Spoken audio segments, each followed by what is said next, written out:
Nasa 4 na milyong pisong halaga ng party drugs ang nasamsam sa ikinasang raid sa Calamba, Laguna.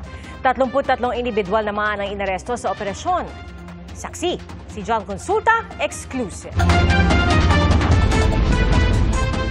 Kuha ito ng surveillance video ng NBI sa isang resort sa Barangay Pansol, Calamba, Laguna. Makikita ang mga nakaparadang sasakyan ng mga target.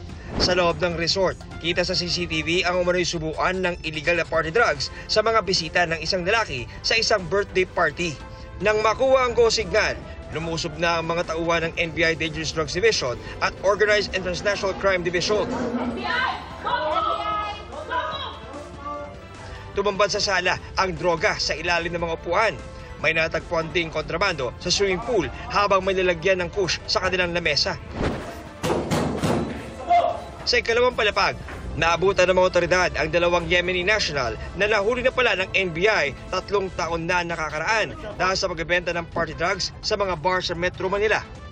At dito naman sa kwartong ito, mga kapuso, ito, mayroong dalawang nakadapa dito ngayon. Itong naka-plastic na yan, hinihinalang ecstasy. At dito naman sa kama, yun mga kapuso, yun. Yung naka-plastic ulit doon, ito, ay hinihinalang kush. Noong Saturday, nakatanggap na informante natin na magkakaroon ng pad session somewhere in Laguna.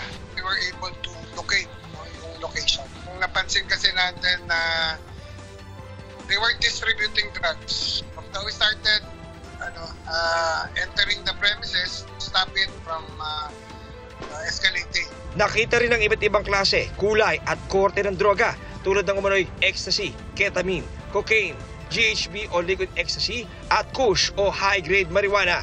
Tinatayang nakakalaga ng 3 hanggang 4 na milyong piso ang mga droga.